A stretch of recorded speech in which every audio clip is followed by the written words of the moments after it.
It's Saturday night, guys. Special edition bye week for Mountaineer Mafia.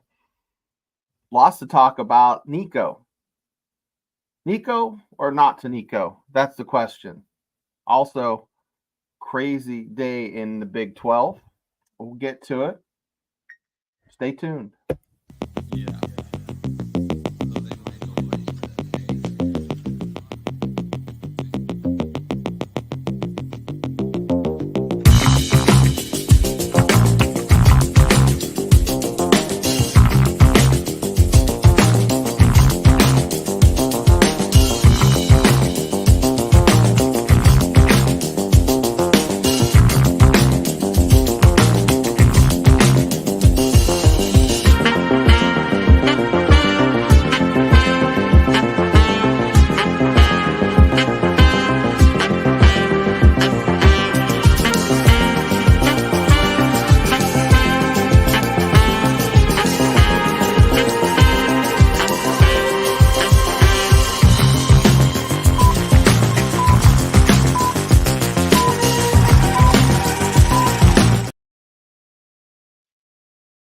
Guys, today was the first day since high school football is over that I've got to sit down and watch football on a TV other than on my phone.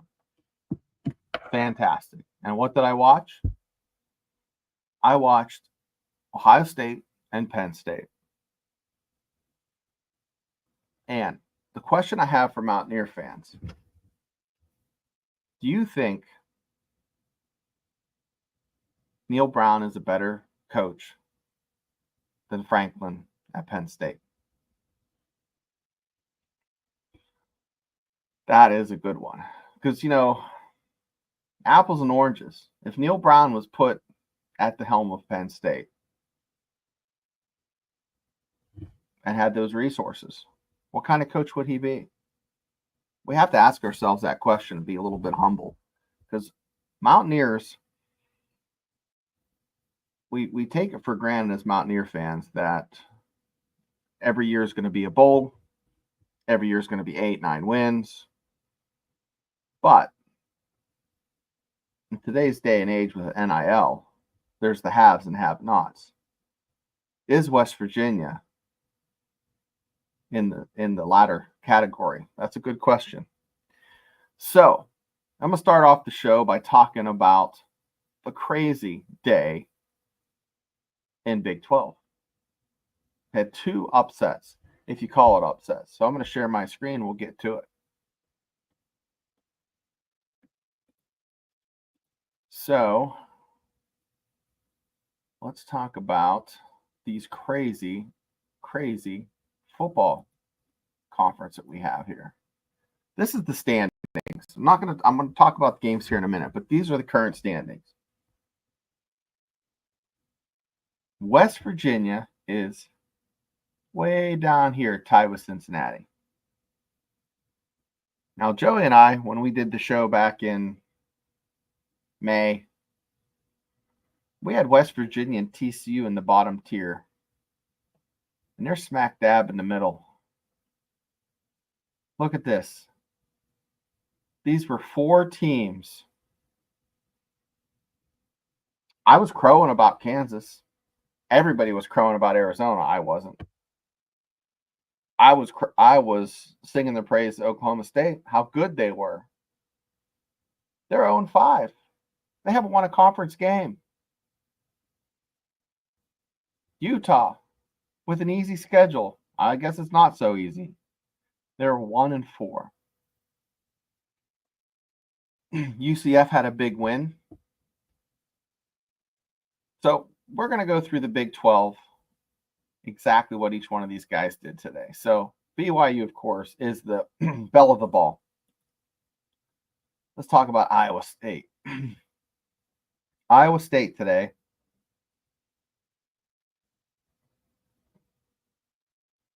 Iowa State lost to Texas Tech. Texas Tech lined up in some crazy formation with a direct snap with 19 seconds left and scored in Ames, Iowa. In Ames, Iowa. Texas Tech pulled it out. So with that being said, Iowa State still has a dangerous Kansas team. I don't care if they've lost a number of games, they're still dangerous. So, Iowa State, man, I don't think they go through these next 4 games unscathed. I think they're going to lose 2 out of 4 of these. Cincinnati's playing everybody tough. Utah, you don't know what you're going to get. And Kansas State just lost. So they could very easily have 2 or 3 losses, which would put the Mountaineers in a not a bad position, maybe 3rd for the Big 12. That's about all the best that the Mountaineers could finish, in my opinion, is 3rd. Now, theoretically, they could finish 2nd, but a lot of things have to happen. So let's go back and talk about the Buffs. So, I have said on the show many times, I am a huge fan of Neon Dion, prime time. However, it's like eating too many of those peach rings. Something you love, you get so much of it, it makes your stomach just turn thinking about it. And that's what Colorado did for me this past year. Is I got so sick of hearing about Prime and Shedeur. You were rooting for him before, now you want to see him fail.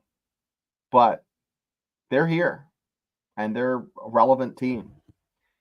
And guys, let's look at what they've done. So they beat a Cincinnati team last week. And then coming up this week, they play at Texas Tech. Now, Texas Tech, that's going to be a really good game, guys. They still have Utah, Kansas, Oklahoma State, Texas Tech. They could win all these games.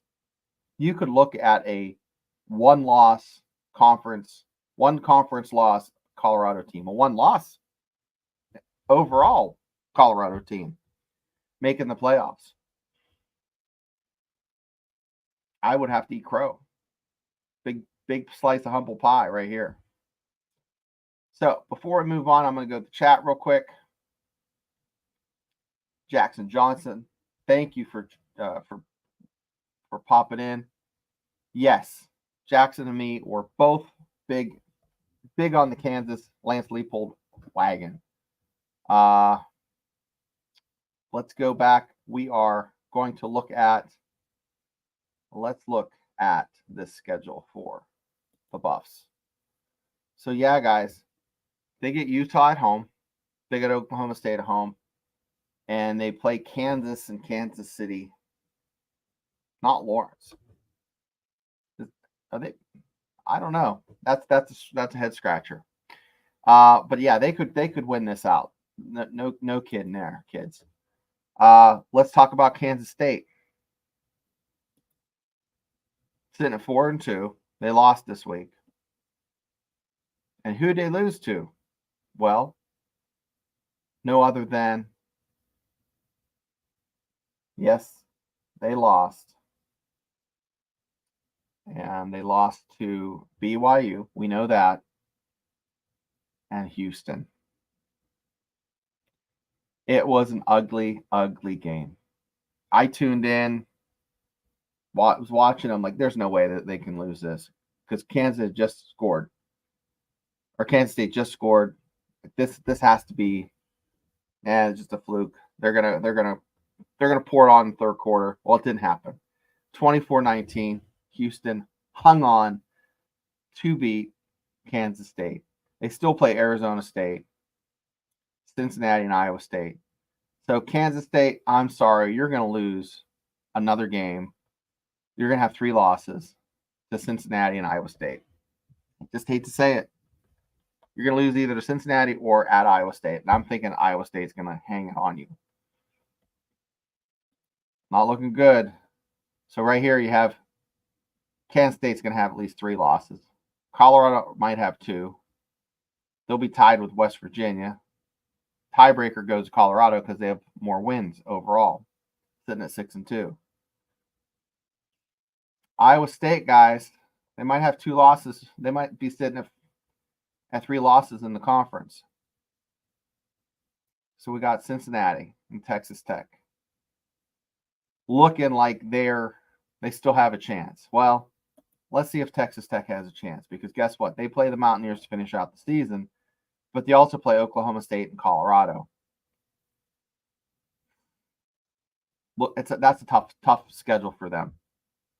For them to hang on, I still think they're going to get 1 loss. They're either going to lose to West Virginia or Colorado. At Oklahoma State, I have no confidence they could fight their way out of wet paper bag.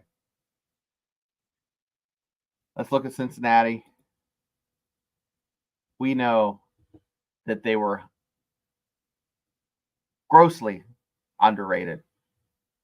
Grossly underrated. Let's get the Big 12 website rolling here. It's thinking. Well, don't think too long. We'll try it again. We'll go back to them. Here we go. Let's go to TCU. They play Cincinnati, at Cincinnati, Arizona, Oklahoma State, and they play Baylor next week. TCU looking like they might be able to finish out the season in the top third of the conference. We'll go back to Cincinnati, see if they pull up.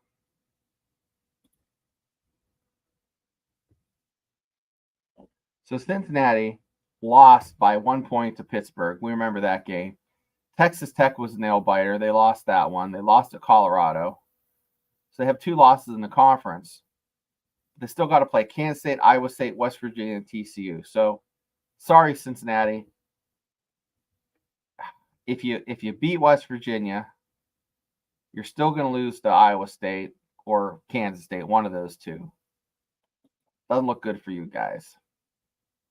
But down here at the bottom, once again, can you believe that these 4 teams were the top 4 in all of these preseason rankings that Joey and I crapped all over?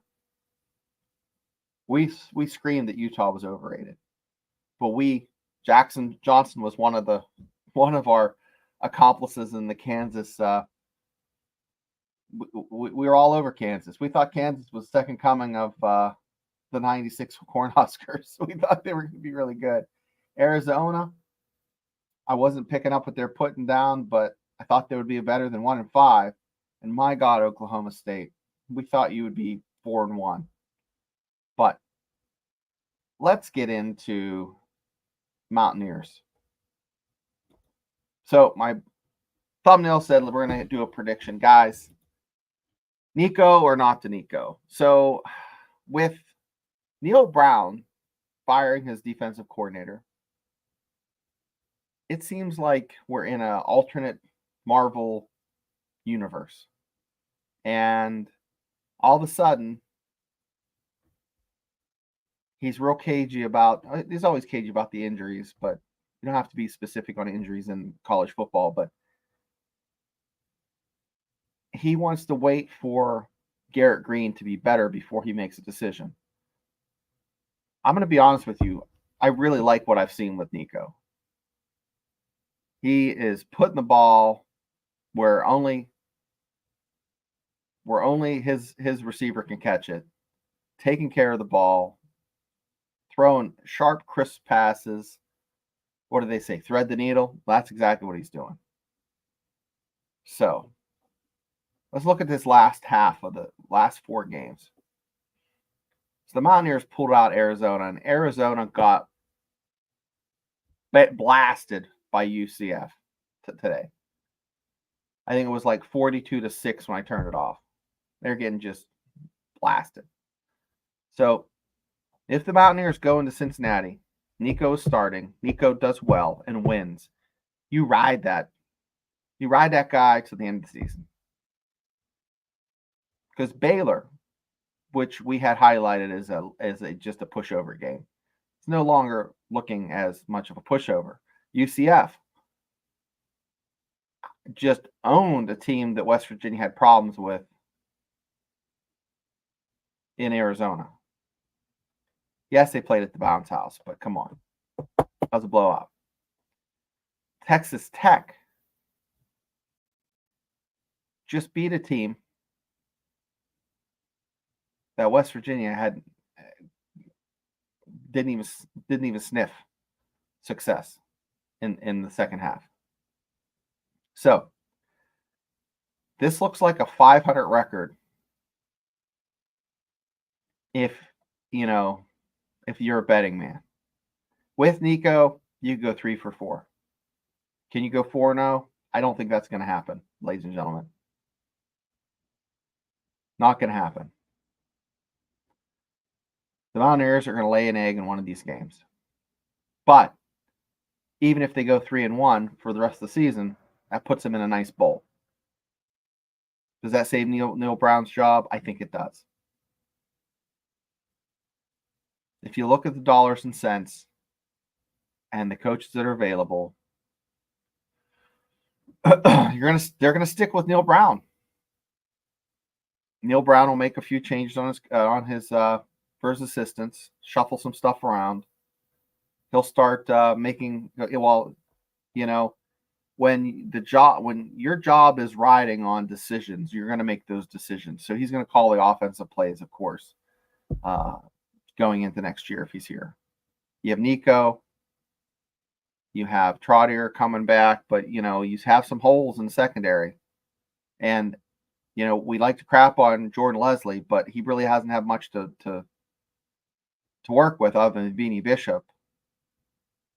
Beanie Bishop's an outlier. Hate to be that guy, but Mountaineer fans, let's be realistic. Can next year be a banger? Yes. Could NICCO be the next Geno? Yeah. Is he? I don't know. But right now, Saturday, after a crazy day of college football, this is where the world is. We have Neil Brown, and we have NICCO. Garrett's hurt. Got a lot of guys coming back this week. Cross your fingers. I am so excited for basketball. Not going to talk much about basketball here on the show, but Monday we get to see exactly what's happening here and check it out. Check out the show. We'll be here Tuesday again, and also on I'll try to do a Thursday and Friday show, one or the other. I'll catch you later. Let's go Mountaineers.